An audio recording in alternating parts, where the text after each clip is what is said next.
हरे कृष्ण. सगळ्यांक श्रीकृष्ण लीला म्हणून मुगेले पेजांतक स्वागत करता. पंढरपूर महाराष्ट्रांतले सोलापूर जिल्ह्यातले नाव पविलेक जागत तशीची एक पुण्यस्थानत दक्षिण काशी म्हणून सांगचे श्रीकृष्ण परमात्मू विठ्ठल देवालय रूपारी असे भूवैकुंठ जावन आशिल्ले पंढरपूर धाम थंयचे पांडुरंग विठ्ठल आमी सगळ्यांनी आराधन करचे आमगेले विठ्ठल देव ते विठ्ठल देवाल काणयेत आजाव सांगू वता. दांडीरवन म्हणलेले जागेन तूं जनुबा म्हणलेले एक ब्राह्मण आशिल्लो.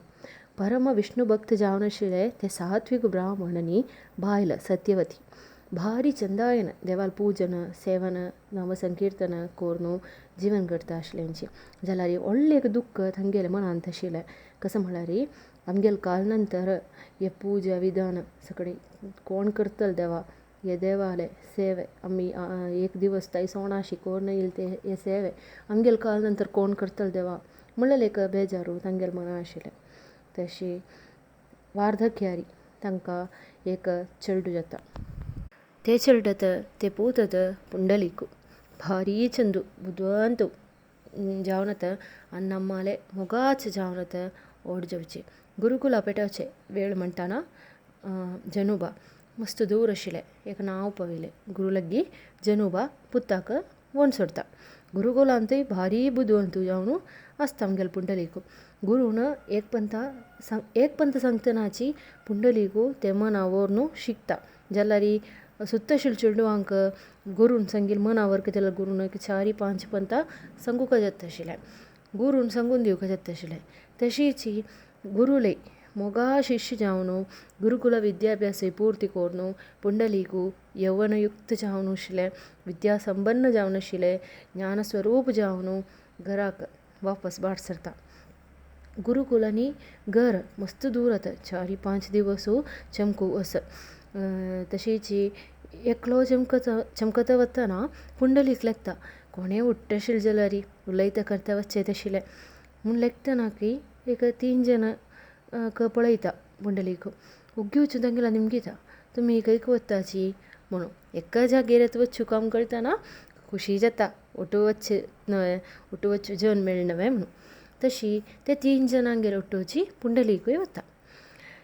ते 3 जाण बरी वायट जाण आशिल्लींची सान प्रायाचे देखून भायर आशिल्ल्या जनांगेर जावन उट्ट कोडून कसलें गोतना देखून पुंडलीक ओग्गी तांगेर उट्ट कोडून ते 3 जाण पुंडलिकाक तांगेर उट्ट कुडसितांची. 4 दिसांनी गांवां पुंडलिकाल घरा पावतना की गांवां पावतना की पुंडलीक सोर पिवच्याक पगडे खेळूक वेश्यांगेले उट्ट संसर्ग करूंक सगळें शिकता तांणी शिकयताची. घरा पावनय मस्त काला नंतर अन्नम्माक पळोवच ते एक कुशिकाय न्हंय ताका आशिल्लें. ते पुंडलिकाल मना आशिल्लें कसं म्हळ्यार ते वेश्यालयांतुले एक चेल्ली आनी स्नेहीत जावन ओट्ट कुडबलांगेले ओट्ट भोंवचे पिवचे तशी आशिल्लें सगळें. आतां दीस वता पुंडलिकाल बुद्धी वायट जावन येता. एक दिवस रात्री पिवण येवची पुत्ता लागीं हांव उलोवच्या वता उपदेश दिवच्या वता जाल्यार तो एक मस्त दवरून दिता. ते तळसूचे चमकल्ले अन्नाकय मारून घालता कडरी वेश्यालयांत वता.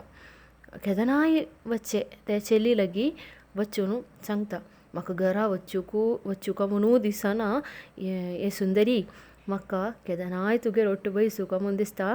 पुंडलिकाले दुडवा वयरी दोळ आशिल्ले ते चेल्ली कूडले सांगता जाल्यार तूं म्हाका तुगेले घरा व्हरी म्हणून. हें आयकतना पुंडलिका भारी खुशी जाता. पुंडलीक कसं करता सकाळींची त्या चेल्लीक वाडीक करून घरा घेवन येता. आशेन मागून आमकां दिल्ले चेड्डाल बुद्धी अशी जावन गेली मू देवा म्हणून रडू शिवय विंगड कसलें करूंक जायना आशिल्लें त्या अन्नम्मांक. म्हळ्यार चेडूं जेतना प्राय जावन गेलें चेडूं तांच्या चेड्डान व्हड जातना तांणी बरी मंथर जावली न्हय तशी. दिवस वता सुन्नेले भरण तशीच पुत्ताले वायट बुद्ध्यो ते चड जावन येता. हाजे मध्ये सून पुंडलिकाला उसूले भंगर सकडी कंपून काडू असा देवू पूजा भक्ती सकडी कसं म्हणू गोत ना तिले तिका हे सकडी खुश जायना मावान आनी मायन करचे हे पूजा आनी भजन नामसंकीर्तन सकडी तिका खुश जायना दिवस वता वता सुन्नेले पुताले उपद्रव सहन करू जायना अशी एक दिवस रात्री जनुबा लगी बायल सांगता सत्यवती सांगता आमक पायी काशी वचावे आनी अशील काल तै जीवन काड्या हे सकडी पळोवच्याकय बग्गू खंय अशील शक्ती आनी मेगेले मनाना म्हणटा तदना जनुबा सांगता वय तेच लायक ಸ್ವಲ್ಪ पुण्य मेळटल आमकां तशी करया म्हूण सांगता हे पुंडलिकाल भायल आयकता कोडले भमणा लगी वचून सांगता पायी त्यांनी काशी म्हणल्यार जागेरी पुण्य घेवच्या वतांची मागीर वापस येनांची आमकांय तांगेलो ಒಟ್ಟು वचावे वचून ಸ್ವಲ್ಪ पुण्य घेवन येवया म्हूण सांगता सगळे दिवस पिवन अशें पुंडलीकू बायलेन कसो सांगला री आयकुचें पुंडलीकू जायत वच्चा म्हणटा तशीची सकणीची बार सर्तांची मस्त प्राय जालें ते आवसूक आनी बापसूक चमकोन पुंडलीक आनी बायल घोडे गाडीरी बैसून सुखान मुखार शितांची सांज वेळ म्हणटना तांणी एक आश्रमा मुखार पावताची ते कुक्कुड महर्शीले आश्रम आशिल्ले ते महर्शीक पळयल कूडले पुंडलीकू घोड्या गाडयेर सकून देंवन वचून निमगिता हांगा सकून काशीक मस्त दूर आसवे कुक्कुड महर्शी सांगता म्हाका गोतना तदना बायल निमगिता पुंडलिकाल बायल निमगिता कशें वच्चू का वाट सांगून दितावे म्हूण निमगिता तेन्ना कुक्कुड महर्शी सांगता म्हाका गोतना काशी हांव वच्चें न्ही ते देखून म्हाका गोतना म्हूण सांगता तदना पुंडलीक आनी पुंडलिकाल बायल ओडोडान आसतांची काशीकय म्हूण कळना तिले एक सन्यासी वे कसो सन्यासी हे म्हूण सांगून हांसतांची जाल्यार एकाय एक कॅर करना कुक्कुड महर्शी वचून ते प्राय जाल्ले ते जनुबाक आनी सत्यवतीक भितरी घेवन वता आनी तांकां पिवच्या उदक सकडी दिता तशी तांणी कसो करता म्हळ्यार ते रात्री थंय राबताची सांज वेळ जाल्ला न्हू तांणी आश्रमा पावतना ते रात्री थंय राबून पाय सकणीचे वच्चा तांगेले ते यात्रा आरंभ करया वापस आरंभ करया म्हूण लेखतांची तशी तांणी 4 जणय ते दिवस रात्री कुक्कुड महर्शीले आश्रमांत वची राबताची सगळ जाणां निद्दलींची फक्कन पुंडलिकाक जागोर जातना पळयतनास 3 बैल मनश्यो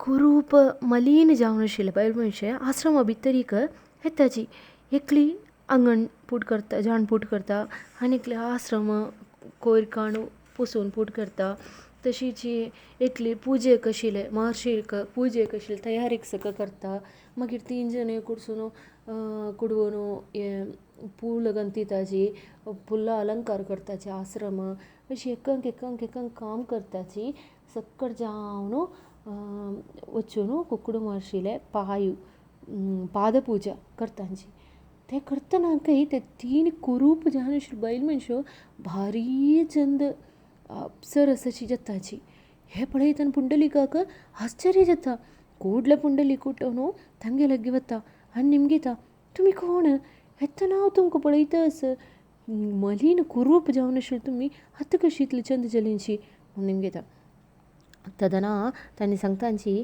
आमी पुण्य न्हय जावन आशिल्ले गंगा यमुना सरस्वती येत दिसभरी जनांनी आमगेल वयरी तांणी केल्लो पाप सोडून वतांची ते पाप निमित्तान आमी मलीन कुरूप जातांची ते आमी हांगा घेवन कुक्कुड महर्शीले पादपूजे सेवाय करून वापस पुण्यवंत जावन वता आसाची वापस पुंडलीक तांगे लागीं कसो की निमगुचा वतनाकय तांतुले एक बायल मनीस सांगता तुगे वरी आशिल्ले महापापी लागीं उलयला री आमी वापस पापी जातलींची ते देखून आमी वतांची म्हणटा आनी तांणी वतांची हे आयकतना पुंडलिकाक आनीकय आश्चर्य जाता तशी गोकुळ महर्षी लागी वचून पळयलेले सगळे सांगता. थंय महर्षी सांगता, तूं म्हाका काशी खंय म्हूण गोतना म्हूण सांगून हांसलो. हे आश्रमांत मिगेल काशी, मिगेल आनत मिगेले काशी विश्वनाथ. तशीची मिगेल अम्मत पार्वती देवी. अशी लेकून मिगेल अन्नम्मांक सेव कोरनु म्हणल्यार पुण्या निमित्तानत हे पुण्य न्हंय जावन आशिल्ले गंगा यमुना सरस्वती तांगेल पाप ना करूक मेगेल सेव करतांची. मातृपितृ सेवा भगवत सेवा वरीची पुण्यकर्मत. तशें आशिल्ले अन्नाक आनी अम्माक हे ಸ್ವಲ್ಪ काल भितरी तूं दिल्लेले कश्ट दुःख उपद्रव सगळे खंयचे न्हंयत वचून बुडल्यार वच्चे. अशें आशिल्लें एक महापापी जावन आशिल्लें तुगे लागीं खंयचे पुण्यवंत जावन आशिल्ले जन उल्लो जावप चिनाची म्हूण सांगता. हें आयकतना पुंडलिकाक रब्बेल कडनची भस्म जाल्ला पूर आशिल्लें म्हणलें एक स्थिती दिसता. गुरुकुला वच्चुताय अन्नान आनी अम्मान दिल्लेले तें मोगू वापस येतरी अन्नम्मांक दिल्लेले द्रोह उडकास कोरून पुंडलिकाक ओड्डोड्डानी रडता. धांवन वता अन्नम्मांगेले पांय दवरून रडता. आनी आशिल्लें काल हांव केल्लेले पापाक प्रायश्चित्त जावन तुमगेल सेव कोरून जीवन काडटा. अम्मा म्हाका माफी दी अम्मा, क्षम करी अण्णा, म्हाका एक अवसर दी म्हूण सांगता. म्हाका सोण वचूं नाकाची. काशीक तुमकां हांव व्हरता. काशी विश्वनाथाक दर्शन करयता, गंगा स्नान करयता. कडेरी हांव तुमकां घेवन वापस घरा येता. आनी आशिल्ले काल तुमगेल सेव करताची हांव जीवन काडटा म्हणून पुंडलीक सांगता. हें पळयतना पुंडलिकाल बायलेक आश्चर्य जाता. काल न्हिदतान थंय सम आशिल्लें, सकण उठयतना कसो जाल्लो बाये मनशाक म्हूण लेखता. तेन्ना पुंडलीक धांवन येवन बायले लागीं सांगता, आमी केल्लो कितलो व्हड पाप म्हूण गतस्वे म्हूण सांगून तिका मना करचाक मस्त पळयता. जाल्यार ते बायल मनशीक कसालाक आशिल्लें मन ना आशिल्लें. तशें ते बायल मनीस कसो करता म्हळ्यार आईल घोडे गाडयेरी घेवन वापस तिगेले घरांत तुका वता. बायलेल मोग बरी कामासक्ती नाशिल्लत, दुड्डवा वयर आशिल्लत म्हणल्यार म्हणून मना वरचें. पुंडलीक खुशीन अन्नम्मा घेवन काशी वचूंक भायर सरता. अम्मान आनी अन्नान लेगीत तकीत विश्वनाथा दर्शन करून गंगा स्नान करून येता म्हूण सांगून कुकुड मारशिले आशिर्वाद घेता. दोनी कांटी काडून तांतू त्या अन्नम्माक बसयता. त्या कांटीक एक रज्जू बांदिता आनी त्या रज्जुयेक व्हडले बड्डेचे दोन दिक्कान लांबून त्रास अशी करून खांदेरी दवरून व्हांवन व्हरता. काशी दर्शन करून वापस घराक घेवन येता. घरा आशिल्लें व्हडले मोलाचें सामान, मस्त दुड्डू भांगर कसलें तांणी थंय पावतना थंय आसना. सगळे पुंडलिकाल बायलेन व्हरून आसता. तें कांय पुंडलिकाक तांतू कसलेंय बेजार दिसना. पुंडलीक अन्नम्माले सेवे तांणी पूज करचें आशिल्लें ते कृष्णा विग्रहाचे ताजी सेवे, ते देवा विग्रहा सेवे करून अन्नम्माक खुशी करून तांकां खुशी जेवच्या कसो सगळें करता तें सगळें करून दिवस काडटा. ते वेळार दांडीर वनांत रुक्मिणी देवीक सुद्दून येवचें द्वारकाधीश कृष्ण हें पळोवन हे पुंडलिकाले हे सेव सगळें पळोवन संतृप्त जावन पुंडलिकाल घरांत येता. तशी पुंडलिकाक आपयता. पुंडलिका म्हूण आपयता. तेन्ना पुंडलीक विचारता, कोण तें म्हणून. तेन्ना देव सांगता, हांव द्वारका साकून आयिल्लें कृष्णत म्हणटा, तुका दर्शन दिवचें आयिल्लें म्हणटा. तेन्ना पुंडलीक सांगता, हांव म्हगेल्या अन्नाक आनी अम्माक लायतस तांगेलें जेवण जातरी न्हिदोवन येता म्हणटा.